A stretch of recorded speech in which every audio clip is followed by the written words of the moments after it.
Andrew Mack here with MMA Island. Today I'm with the Gladiator, Andrew Valdina, who's fighting for Cage Titans on January 7th. Andrew, how you doing? I'm doing good, brother. How you doing?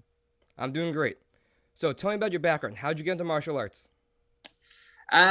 So I was always like the little guy growing up. I was, in a low weight class these days too. So I needed to learn to defend myself early on. And at first, I started out with Taekwondo. I fell in love with the sport. I loved the kicks, everything involved with it, and I ended up getting my black belt through high school.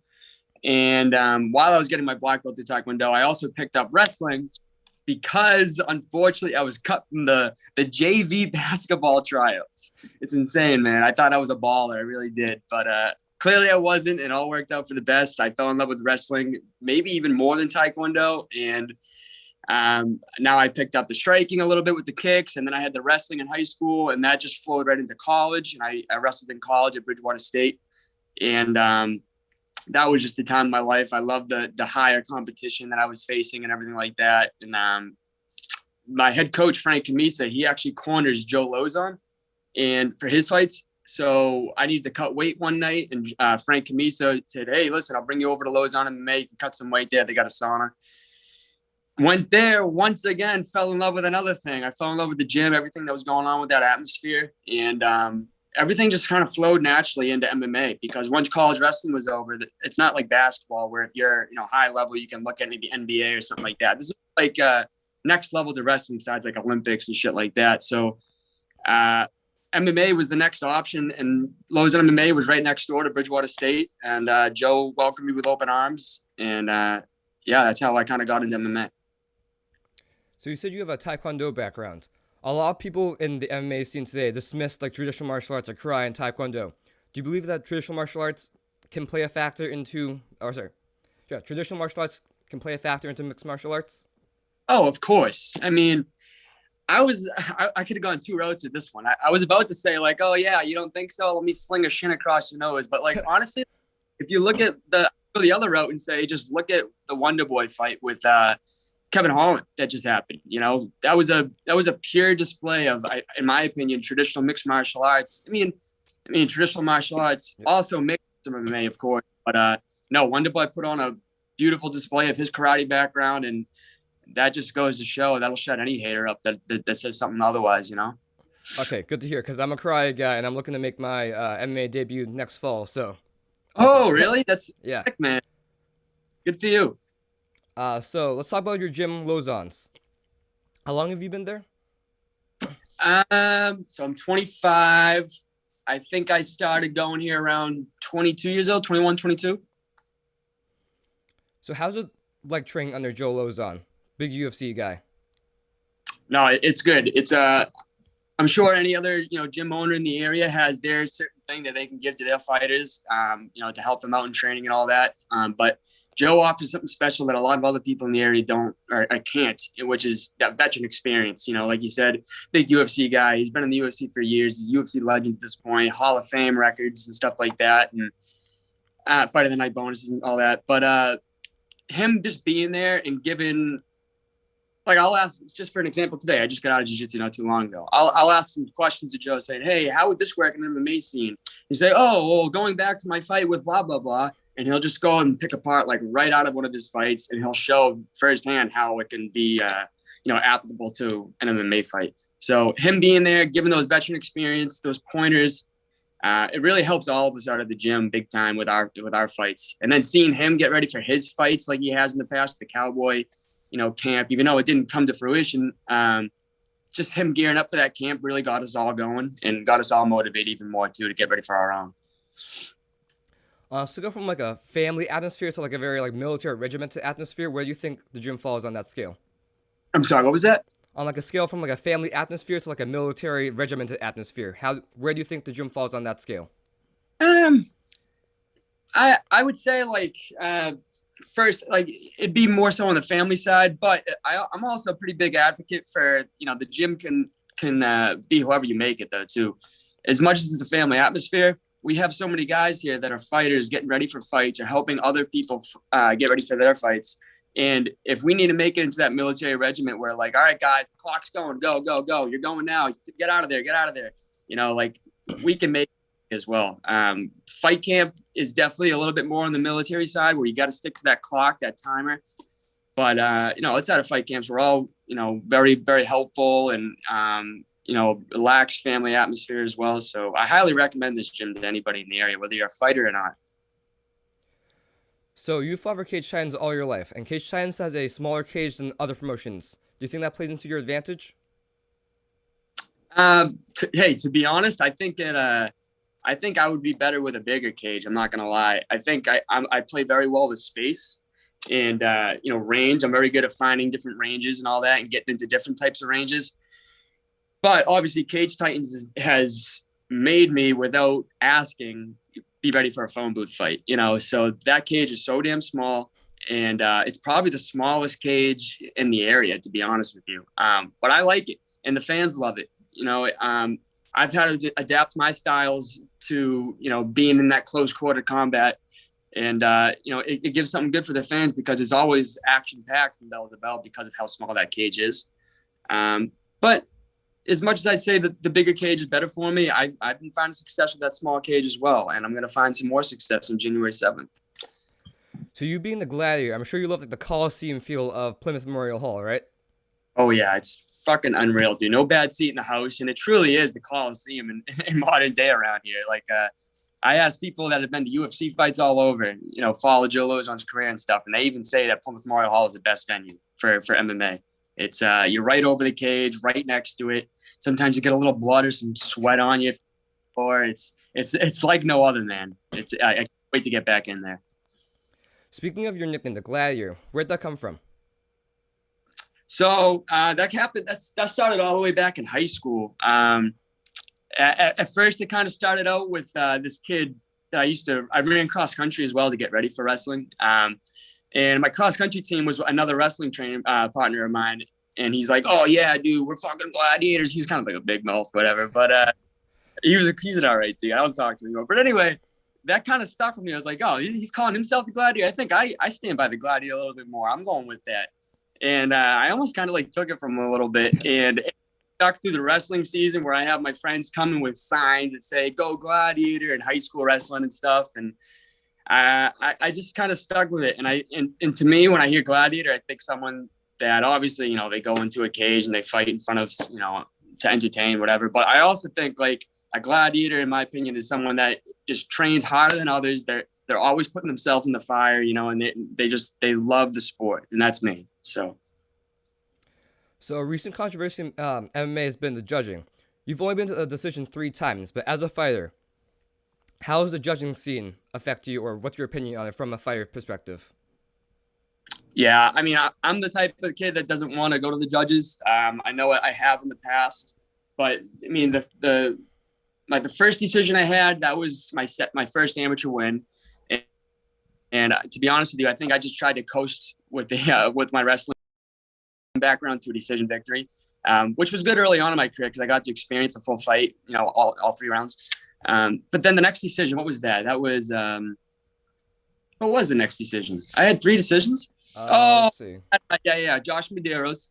Yeah, so my second decision, Josh Medeiros. That kid was a tough dude, but that was also my comeback fight after COVID. Like, all these fighters had to stop fighting for a little bit in a brief moment during COVID, and coming back, I almost only wanted one more fight. I told myself, so I wasn't even fully equipped for that one, honestly. But tough dude. And then the other decision I had was against Arthur for the title, and I honestly think I won the fight, but it is what it is. I can see how he won.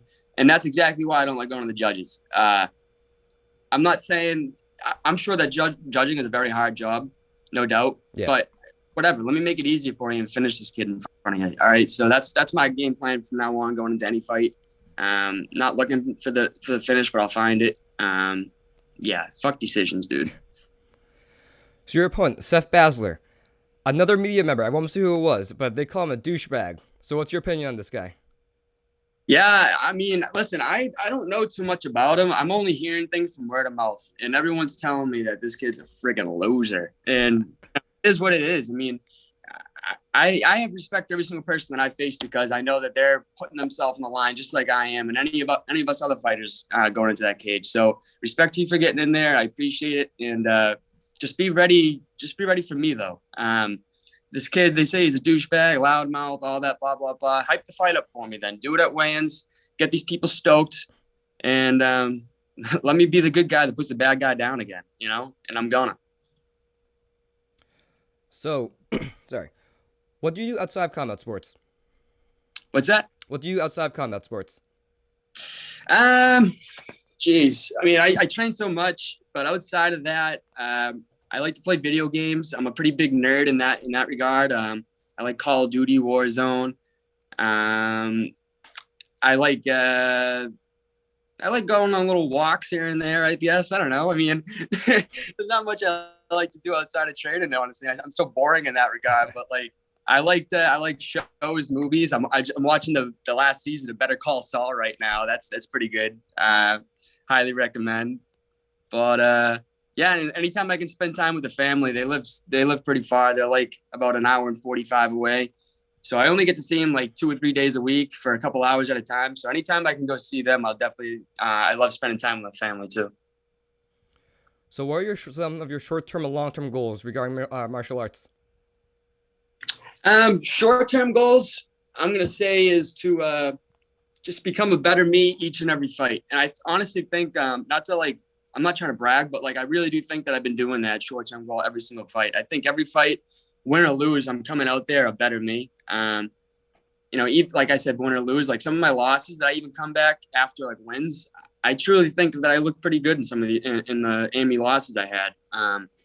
So just to be a better fighter, better martial artist every single day, every single fight that I go into, and just to look better and to improve. Short-term goal, I guess, would also be to maybe snag a belt, a local regional belt. That would be cool before I hit, what other promotions next. And the long goal is to be the best of the best. I wanna be at the very top of the sports pinnacle, and just set out to what I've been setting out to do all these years. I want to support my family big time once I make it to where I'm aspiring to be. I want to support them financially and my future family financially. And just at the end of the day, be content with where I'm at. So, you mentioned snagging a belt. Current Cage Titans champions Joe Penafiel. I'm pretty sure that's still accurate. How do you think you match up against him? Joe's as much as he's controversial on social media, at weigh-ins and all that stuff. Everyone loves him because he's a loudmouth, hectic motherfucker. You know what I mean? But I do like him. I think he's a nice dude. I went down to his gym at Fusion XL on a vacation. Actually, I was so out of shape on that vacation. Oh my god. But I had some beers in me, and that guy Mike Davis. He trains out of there. He hit me with a body. Oh my god, he sat me down. But anyway, Joe, the party, he would welcome me with open arms down there. And if I ever had to fight him, I would, but I wouldn't want to because he's such a good guy. But how I match it would be a tough fight. I think he grinds real tough. I think he, he's good at the wall work, the cage work. Good like wrestler, base, some good, decent, okay hands. But I think I can get the job done if I train right. That's no disrespect to Joe, the party, but I think I can get the job done if I train correctly. All right, let's go. We're going to go over some of your favorites. If you want to give a story, you can give a story. If you just want to give the answer, and we'll move on, okay? Okay. The fight undercard that you're most excited for besides yourself. The undercard fight that I'm most excited for? Or on the entire card. Okay. So my boy, we got some teammates in the card. We got 4 of us, including me. So we got me, my buddy Tyler Menard, who I live with. He's a jiu-jitsu phenom. And then we got this new kid, Drew Arpin. He's making his debut. And we got Slippery Peter Barrett. And Peter Barrett always has an exciting fight, blood, all that good stuff. Rah, rah. But I'm looking forward to Tyler Menard, my buddy. He's like a brother to me. We live together. He taught me a lot in the jiu-jitsu department. And I'm just looking to see him tear this kid up. I'd say that's the fight I'm most looking for before me. But after me, I also have to say, outside of Lowe's MMA, I'm looking forward to that main event, if it is the main event, the Battles Jamal Jones fight. That is just that's probably the biggest fight that Cage Titans ever put on because of Jamal Jones' background, with the PFL and all that. So I'm really looking forward to that. I hope that really puts Cage Titans on another platform to be really looked at too. I think it's the co-main event, but I'm not sure. Well, it should be the main event. No, just No, no disrespect to Giannetti. That's a pretty banger of a fight too. But I think that one should be the main event. Your favorite big league fighter? Favorite big league fighter. I'm gonna go with who's the motherfucker that he just cut his hair to make weight and he had the comeback of the year. He's in my weight class. Matt Schnell. Yeah, dude, I've been really liking Matt Schnell lately. I like his style. Obviously, he got hit a lot in that comeback fight that he had, but if he can clean that up a little bit, I would love to see him keep getting in there. He's so entertaining to watch, and I love these lower weights where they're so fast and active. So I'd say he's one of my favorites right now. Yeah, I think his fight was Suma Daraji, or I think his name was. It was my fight of the year. Oh yeah, it's got to be, dude. It has to be. Your favorite regional fighter besides yourself? I like that you keep saying beside myself. uh, favorite regional fighter. Of course, now I can't think of any regional fighters in this area. Give me a couple. Give me a couple if you can. We got Give me a couple. Giannetti. Now I'm blinking too. Giannetti, Billy Goff, Son Billy Goff. Graham, Brendan Battles, Peter Barrett, Jacob Bone, technically New York, but whatever. Man, regional. Oh, Billy Goff. I'll go with Billy Goff. I like Billy Goff. He's a tough dude. He's so skillful, and he'll get cracked in the first round, and he'll just freaking come back and take the dub. It's insane. I'm a big fan of Billy Goff watching him fight. I say besides you and my questions, because my buddy Alex Bahuin does these type of questions as well. And fighters always say themselves, and that's we know that you like yourself. We want to know about your other opinions. Oh, that's smart. That's smart, honestly. I like that you phrase it like that. Your favorite submission to hit? So I like the head and arm choke that I hit on Rob Fuller in my last fight. I find myself getting that, a decent amount in the gym and all that. But other than that, I kind of like the twister. The twister's a little funky, but I love hitting that too. And when I get it, it's so satisfying. Like, damn right, I just worked for that motherfucker. You know what I mean? Yeah. So those two. Your favorite one of your fights? My favorite fight, I'll say between my Arthur Mapofu fight for the title. That was just so fun from bell to bell. We were talking to each other in the cage, hitting, getting hit. And then, obviously, poor outcome on my part. But and that knockdown I got in the 5th round there, the place goes crazy. It was unreal. That was the time of my life in there. And I'd say it's either that one or my last fight against Rob Fuller. No disrespect to him. I know it's Rob Fuller, but I really do think like that was just the best night of my life. Everything went according to plan. And, I didn't take any damage or anything like that. And I executed the game plan to a T. So I'd say between those two fights, those are my favorites. Your fight with Mapofu. So Cage Science 51 was my first Cage Science event, second live event, not including UFC in 2019. First 7 fights, like, they were good. But then I see your fight, I'm like, holy shit, this promotion's awesome. Yeah, dude. A lot of people felt that way, and I'm so happy to hear when people say something like that because it's a gratifying part of the sport where, I know what I'm doing is also like, as much as people say like, oh, don't fucking give a shit about the fans, what they think, blah blah blah. At the same time, man, this is a spectator sport. I don't care what you say. People come here and pay their own dollars to see you fight, and when I get comments like that saying that they were entertained by seeing me just go in there and doing what I love to do. My God, it's the best feeling in the world, and it makes me want to do it forever. So I appreciate that. Thank you. Your favorite fight that's not yours? Favorite fight that's not mine? It's so easy to say this, but the first one that comes to mind is the McGregor-Diaz too. I just love. I know it's a little overrated. Everyone always talks about it, blah blah blah. But like, I just love how McGregor took that loss. And he just put in a badass motherfucking camp for Diaz again, and he got the job done. He went through the 5 rounds, war with a tough dude like Nate, and McGregor going up in weight to 70 for it.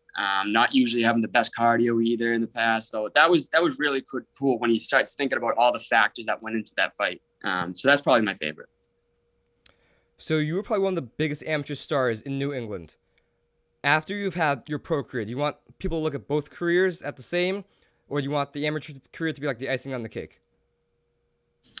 The amateur career, I want it to be looked at as like, what the fuck was this kid doing? Is this kid an idiot? Why is this kid fighting like this? That's what I want people to think. As good as I did and as exciting as certain parts of my amateur career was, I say F that, dude. Like, I don't want to ever look like that, honestly, ever again. I mean, to many people, they're like, "Oh, what are you talking about? You look fine." But no, not to me. I'm a kind of a perfectionist, and I know a lot of fights won't be perfect. Most aren't, but that's what I aim for every single time. I don't want to take any damage anymore. I want to give the damage. I want to get people out of there. So I want people to look at my pro career like, "Wow, this kid's something else." And I want people to look at the AMI career as like, "Wow, he came a long way." So what do you think is the most important thing that you learned from your amateur career? I would say control over your emotions. I think I went into a lot of my fights all riled up, fucking screaming at my opponent in the cage and stuff like that. And like I said, of course that's entertaining to people. It was actually entertaining to me. It got me more into the fight. But I almost think that when I do that, I kind of lose a little bit of that, like all that built up, rah, whatever. Like I almost feel like I can just use that and deliver it with one punch instead. So control over my emotions, using that adrenaline at certain times, and enjoying the moment. I know this isn't gonna last forever, and I'm really embracing every single fight from bell to bell, from the walkout to the to get my hand raised, everything in between. I know it's not gonna last forever, so I truly embrace every second of my fights now. One more quick question. So you do this like shoulder pound thing when you walk out, and a lot of fighters do it, but I feel like that's really your thing. Where'd that come from? I don't really know, man. It kind of just like it's a feel in the moment thing, and maybe someone might think it's a little corny, but when I go like this, man, I just feel like this is love for everybody that's there. I'm feeling the energy in that crowd screaming for me and all that stuff. So I'm just kind of like letting people know that I'm here and I feel it and I'm ready to fucking deliver. So I don't know if anyone else feels that way. I don't know if anyone else just does this to get themselves riled up, but that's my kind of feeling for it. Awesome. So where can people find you on social media? Yeah, so across the board, my name is Andrew Valdina. That's my name on Instagram, Facebook, TikTok, Twitter. It's all Andrew Valdina. Twitter might be like Andrew_Valdina, but regardless, just look me up, follow me. I post some decent stuff, some cringy stuff. Pick your poison, and yeah, let's chat. Any sponsors or shout outs you want to give? Yeah, thank you. So shout out to everybody at Lowe's MMA, from coaches to training partners. I appreciate all the work you guys have been giving me, and I know I'm going to shine on January 7th because of you guys. So I truly appreciate you all. To the sponsors, first of all, and my family too. My family does so much for me, and I can't thank them enough. But for sponsors, the first one we got is Face Off Fight Co. And they have some pretty good gear. A lot of jiu-jitsu rash guards, grappling shorts, hats just came out, and I think they have a new drop coming in within the next month or so. So keep your eyes out for that, and use if you're gonna order anything online, very accessible, easy to use website. Just punch in Valdina at checkout, you'll get 15% off your order. And then other than that, we got Kelsey, a few of them. I'll try to make it snappy. So Okay. Kelsey Photography. She actually trains here at Lowe's MMA, and she does a lot of like wedding photos and stuff like that. And I'm fortunate enough to have her sponsor me again for this fight. We have Pete, the job guy. He's a radio broadcaster in Jacksonville, Florida, and he does like a lot of job networking opportunities for people. Kayla Frazier, graphic design. She does all the graphic design work and the logos for all my fight shirts, the banners that I come out with. And, she's just a real good friend. She's always there for me. So reach out to her if any fighters in the area want a new logo for their shirts or whatnot. Invisaware, basically that's a company where you'll have a piece of jewelry like this. And if you're walking out of the bar at like 3 a.m, some shady characters, whatever, you're not too sure of yourself, get into your car. You just press this little button that would be hidden inside a piece of jewelry, and emergency services will come as soon as possible for you. And I think it is awesome. It's a really good idea. They're actually local. They're from Lowell, Mass, a town over from my hometown, and they're making it big. I think it's a good gift to get your loved ones for Christmas as well. It's not too late. If you're someone like me that still needs to get your Christmas shopping done, reach out. I know I got some more. I know I got more. Party Time Rental. That's a company my dad owns, actually. Me and my dad run. It's a party tent rental business. We got party tents, tables, chairs, table covers, you name it. And we'll do our best to help you out. And U.S. Golden Pawn. That's a pawn shop in Manchester, New Hampshire. They give the best deals around. And I'm sure they're going to have some holiday deals for you. They had Black Friday, but New Year's and Christmas, they're always popping off. So hit them up as well. And all these companies will be found in my link in my bio on any social media platform. And you can see them all there. I think I'm missing one, but I can't think right now, and I'm going to have to let it go. All right. Thank you for your time, Andrew. Make sure to catch Andrew Valdina at Cage Titans January 7th at Plymouth Memorial Hall. Thank you, sir. I appreciate it.